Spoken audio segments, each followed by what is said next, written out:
Hello दोस्तों, आपका स्वागत है एसपी क्लासेस पर। तो हम आज से स्टार्ट करेंगे क्लास 10 की मैथ में जो बहुपद है और संख्या पद्धति ऐसे वाले जो चैप्टर हैं ये तो समाप्त हो चुके हैं। तो आज हम पढ़ेंगे कक्षा 10 यानी एक चैप्टर है लेसन 8 त्रिकोणमिति का परिचय यानी ट्रिग्नोमेट्री।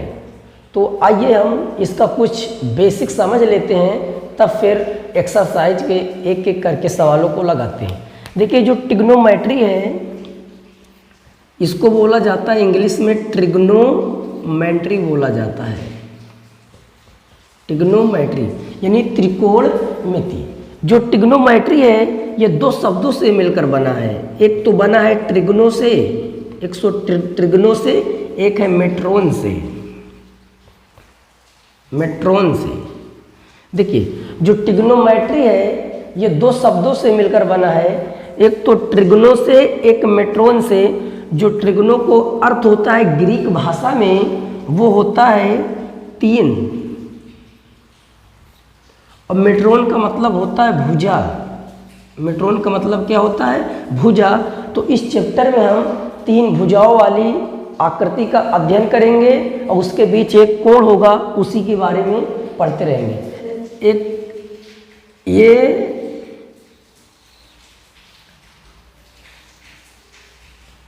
इसी को बोला जाता है समकोण त्रिभुज। क्या बोला जाता है? समकोण त्रिभुज। जैसे इसका नाम हम दे दें ए दे दें, इसका नाम बी दे दें, इसका नाम सी दे दें। देखिए, इस चैप्टर में इसी त्रिभुज के बारे में हम पढ़ते रहेंगे। यानी ये वाला जो कोण होता है वो 90 अंश का होता है। कितने अंश का होता है? 90 अंश का। इसीलिए इसे समकोण त्रिभुज कहा जाता है। समकोण त्रिभुज, समकोण त्रिभुज।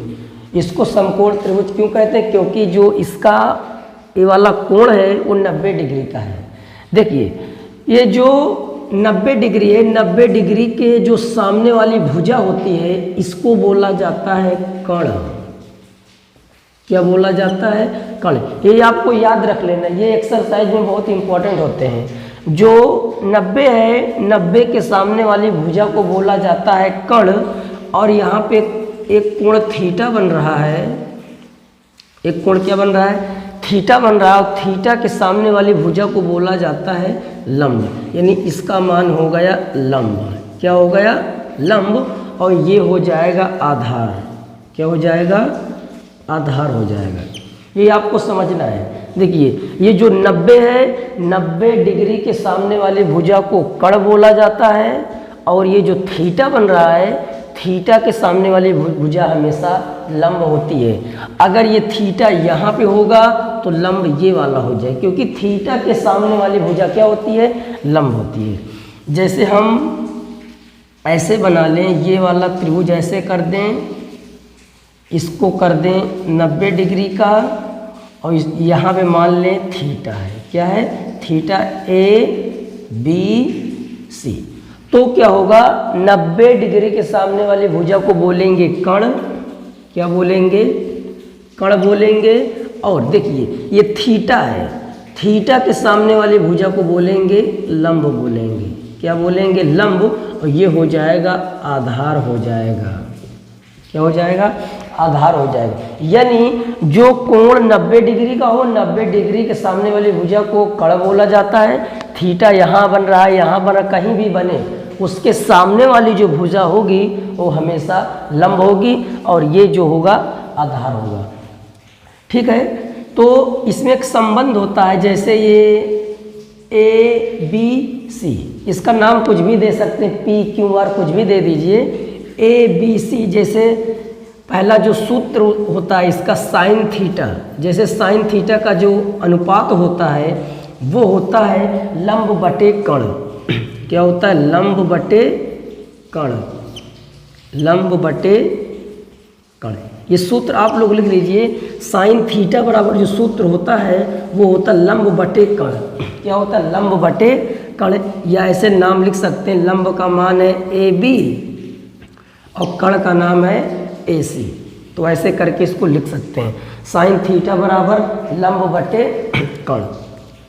और होता है कॉस थीटा बराबर आधार बटे कर्ण होता है। क्या होता है? आधार बटे कर्ण होता है। ये कॉस थीटा का सूत्र है, कॉस थीटा बराबर आधार बटे कर्ण। फिर टैन थीटा बराबर होता है लंब बटे आधार, लंब बटे आधार। ये देखिए sine theta, cos theta, tan theta. Tan theta का सूत्र क्या होता है? लंब बटे आधार होता है। फिर अगर हम निकालेंगे कोसेक थीटा का, कोसेक थीटा, अब कोसेक थीटा देखिए, जो कोसेक थीटा होता है वो साइन थीटा का उल्टा हो जाता है, यानी कर्ण बटा लंब हो जाता है, कर्ण बटे लंब हो जाता है। फिर कोसेक थीटा के बाद आता है सेक थीटा, और सेक थीटा बराबर जो होता है ये कॉस थीटा का उल्टा हो जाता है, कॉस थीटा हो जाता है कर्ण बटे आधार। ये सूत्र लिख लीजिए। फिर एक आता है कॉट थीटा, क्या आता है? कॉट थीटा, और कॉट थीटा बराबर जो सूत्र होता है ये हो जाएगा आधार बटे लंब, आधार बटे लंब हो जाएगा, आधार बटे लंब। ये जो 6 त्रिकोणमितिमान है इसको आपको याद कर लेना है। ये एक्सरसाइज 8.1 में सारे सूत्र काम आएंगे। साइन थीटा का जो सूत्र होता है लंब बटे कर्ण, क्या होता है? लंब बटे कर्ण। और कॉस थीटा का आधार बटे कर्ण, और टेन थीटा का लंब बटे आधार। और ये जो कॉसेक और काट होते हैं, साइन का उल्टा हो जाता है कॉसेक का निकालना, तो ये वाला मान पलट दोगे तो कॉसेक का मान आ जाएगा। फिर कॉस का उल्टा सेक होता है, फिर टेन का उल्टा काट होता है। ये सारे सूत्र इसको नोट कर लीजिए। फिर हम एक्सरसाइज, आप लोग तो सूत्र लिख लिए होंगे, जो एक्सरसाइज 8.1 है, अब इसके हम एक एक करके सवाल को लगाते हैं। जैसे इसमें पहला क्वेश्चन जो है, यानी क्वेश्चन नंबर जो फर्स्ट है, इसमें त्रिभुज ABC में जिसका कोण B समकोण है, AB बराबर 24 सेंटीमीटर और BC बराबर 7 सेंटीमीटर है, तो निम्नलिखित का मान ज्ञात कीजिए। पहला जो है साइन A कॉस A का निकालना है, फिर जो दूसरा है साइन C और कॉस C का मान निकालना है। तो चलिए देखिए, इसमें बोला गया है त्रिभुज ABC, तो सबसे पहले हम त्रिभुज वो बनाएंगे जो जिसका 90 डिग्री कोण हो ना, बताए थे ना कि समकोण त्रिभुज इसमें बनाया जाता है। और इसमें बोला भी गया है कि जहाँ B समकोण है तो आपको समझ जाना है कि समकोण त्रिभुज की बात हो रही है। तो सबसे पहले इसे हम त्रिभुज बनाएंगे। जैसे देखिए ये एक हो गया त्रिभुज। देखिए इसमें बोला है त्रिभुज ABC में, तो त्रिभुज बन गया, इसका नाम दे दो A, इसका नाम दे दो B, इसका नाम दे दो C। त्रिभुज ABC में B समकोण है, यानी जो B है ये क्या है? समकोण, यानी 90 डिग्री का है। ये कितने डिग्री का है? 90 डिग्री का है। तो AB बराबर 24 सेंटीमीटर, ये वाली भुजा का मान दिया AB, ये 24 दिया है, 24 सेंटीमीटर।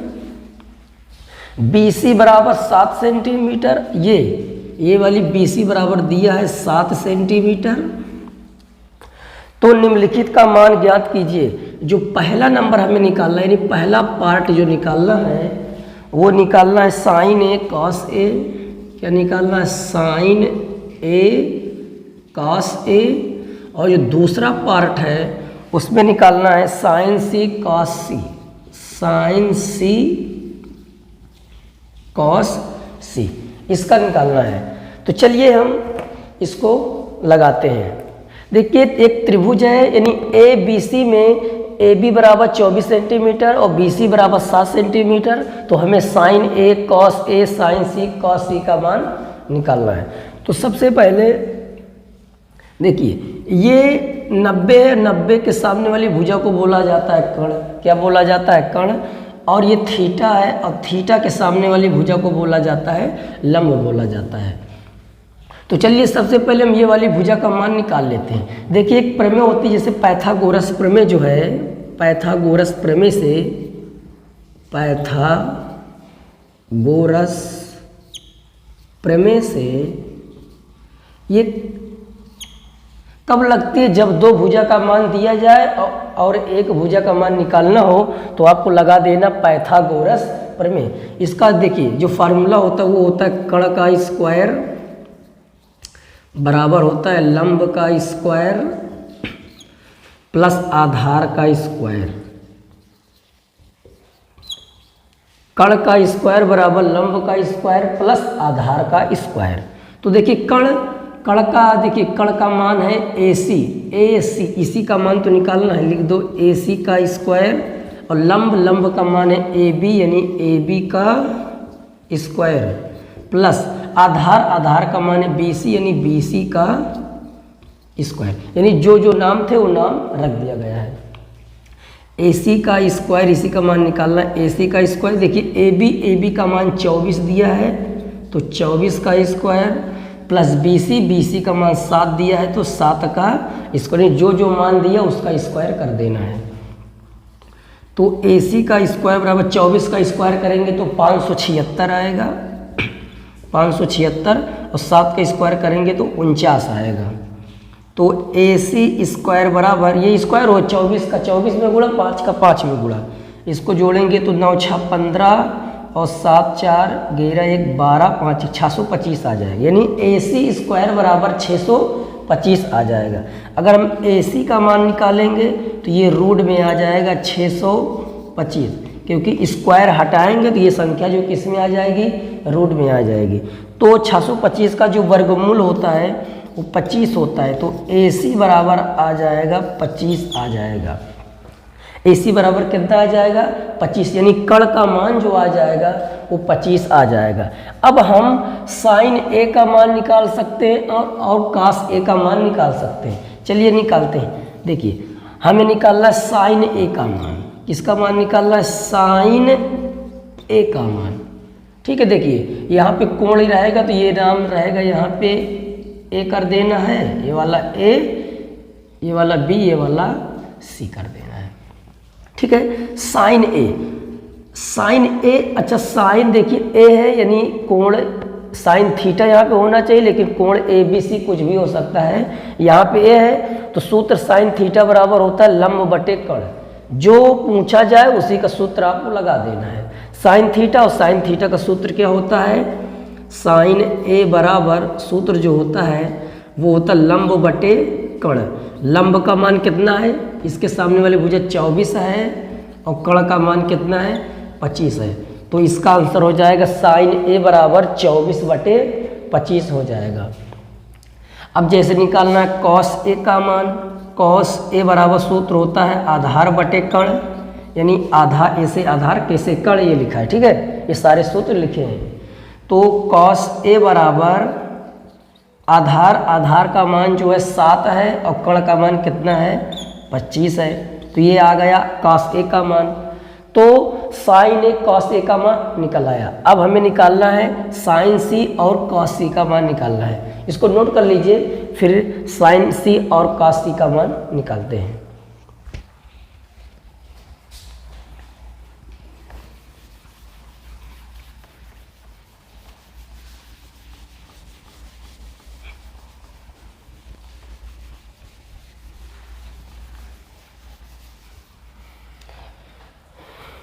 चलिए देखते हैं, साइन A कॉस A का मान तो निकल आया। अब हमें निकालना है साइन C और कॉस C का मान। सब मान पता है, यहाँ से निकल आएंगे। ठीक है, देखिए निकाल रहे हैं साइन C। देखिए जो कोण है वो C पे आ रहा है। कोण किस पे आ रहा है, C पे। यदि हम एक त्रिभुज ऐसा बनाए, ऐसे करके बनाए, यहाँ पे आना चाहिए C, यहाँ पे B, यहाँ से A, ये हो जाएगा 90। तो इसके सामने वाली भुजा ये हो जाएगी कर्ण।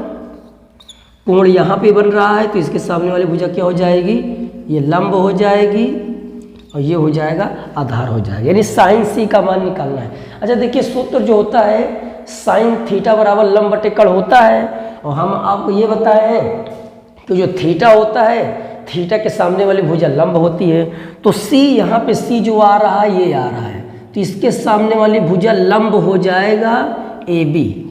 लंब क्या हो जाएगा ए बी, और बटा कर्ण इसके सामने वाली भुजा कर्ण तो ए से ही रहेगा।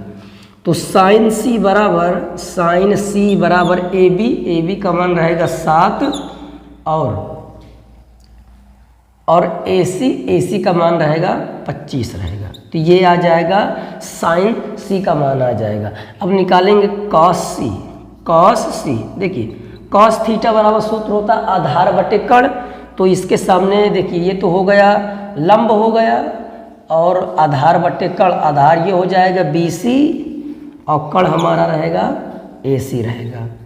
तो ये हो जाएगा BC का मान रखेंगे 24/25, तो ये आंसर हो जाएगा साइन सी का और कॉस सी का। तो लिख लीजिए इसको, तो ऐसे करके मान निकालना है। तो आइए हम क्वेश्चन नंबर 2 को लगाते हैं, यानी question number 2। Question number first था, अब हम 2 को लगा रहे हैं। देखिए 2 नंबर जो है आकृति 8.13 में tan P minus cot R का मान ज्ञात करना है। यानी हमारे पास एक चित्र इसमें बना है, ऐसे करके एक त्रिभुज है, ये है P, ये है Q, ये है R। ये वाला जो है ये 90 डिग्री का है, ये वाली भुजा 13 सेंटीमीटर, ये वाली भुजा 12 सेंटीमीटर। तो हमें tan P minus cot R का मान निकालना है। हमें जो निकालना है वो निकालना है tan P minus cot R का मान निकालना है, कि इसका मान क्या होगा। tan P minus cot R का मान निकालना है। तो देखिए हमें 2 भुजा का मान पता है और 1 भुजा का मान नहीं पता, तो लगाएंगे पाइथागोरस प्रमेय। चलिए लगाते हैं पाइथागोरस प्रमेय से। पाइथागोरस प्रमेय से क्या होती है पाइथागोरस प्रमेय। कर्ण का स्क्वायर बराबर लंब का स्क्वायर प्लस आधार का स्क्वायर, ये होती है पाइथागोरस प्रमेय। कर्ण का स्क्वायर बराबर लंब का स्क्वायर प्लस आधार का स्क्वायर। कर्ण का मान रख देते हैं, कर्ण इसमें कौन है PR, यानी PR का स्क्वायर। लंब कौन है इसमें PQ, यानी PQ का स्क्वायर। आधार कौन है QR, यानी QR का स्क्वायर। मान तो पहचान लेते होंगे कौन कर्ण है, कौन लंब है, कौन आधार है। तो PR का मान देखिए 13 है, तो यहाँ रख देंगे 13 का स्क्वायर। PQ का मान 12 दिया है, तो यहाँ रख देंगे 12 का स्क्वायर। और हमें QR का मान निकालना है। देखिए अगर 13 का स्क्वायर करेंगे तो 169 होता है, और 12 का स्क्वायर करेंगे तो 12 बराबर में 144 होता है। 144 और प्लस QR का स्क्वायर। देखिए ये प्लस में है, बराबर के इस पर लाएंगे तो माइनस में हो जाएगा, यानी 169 माइनस 144, तो इधर बचेगा QR का स्क्वायर। तो ये हो जाएगा अगर हम QR स्क्वायर बराबर घटाएंगे तो 5 और 6 में 4 के 2, 25 बचेगा। कितना बचेगा 25, यानी QR स्क्वायर बराबर 25। अगर हम QR का मान निकालेंगे तो ये हो जाएगा रूट में 25, क्योंकि अगर हम स्क्वायर हटाएंगे तो ये वाली संख्या किस में चली जाएगी, रूट में, और QR का मान आ जाएगा 5, क्योंकि 25 का वर्गमूल होता है 5। तो QR का मान कितना आ जाएगा, 5 आ जाएगा। ये वाली भुजा 5 सेंटीमीटर की हो जाएगी। तो हमें निकालना tan P, किसका मान निकालना है tan P। तो चलिए निकालते हैं tan P। अच्छा tan थीटा बराबर सूत्र क्या होता है, लंब बटे आधार होता है। tan थीटा बराबर सूत्र क्या होता है, लंब बटे आधार। अच्छा P है, और इसके सामने वाली भुजा क्या होगी, लंब, क्योंकि कोण है। P के सामने वाली भुजा क्या होती है, लंब होती है, तो ये हो जाएगी लंब हो जाएगा। देखिए सूत्र होता है लंब बटे आधार, तो लंब जो हमारा हो जाएगा QR के बटे आधार हमारा हो जाएगा PQ। तो tan P tan P बराबर आ जाएगा क्यू आर का मान जो है वो 5 है और पी क्यू का मान जो है 12 है। ये आ जाएगा tan P का मान। अब निकालना है cot R का मान, यानी cot R का मान निकालना है। अच्छा, cot थीटा बराबर सूत्र क्या होता है? आधार बटे लंब होता है। R कहाँ है? R के सामने वाली भुजा क्या होगी? लंब होगी। R के सामने वाली भुजा लंब होगी, ये कड़ होगी। तो आधार हमारा हो जाएगा 5, आधार हमारा हो जाएगा 5 और लंब जो हो जाएगा 12 हो जाएगा। तो tan P का मान 5/12 आ रहा है और cot R का मान भी 5/12 आ रहा है। अब इसको क्या करना है? इसी मान में रख देना है। जैसे देखिए tan P minus cot R, इसका मान निकालना है और हम tan P का मान निकाल चुके हैं 5/12, यानी 5/12 माइनस cot R का मान 5/12। देखिए इसको घटा देंगे 0 आ जाए, क्योंकि दोनों बराबर है तो क्या आ जाएगा 0, इसका आंसर जो आ जाएगा 0 हो जाएगा। तो नोट कर लीजिए, सबसे पहले tan P और cot R का मान निकाल लेना है, फिर निकाल करके उसी मान में रख देना है तो इसका आंसर आ जाएगा।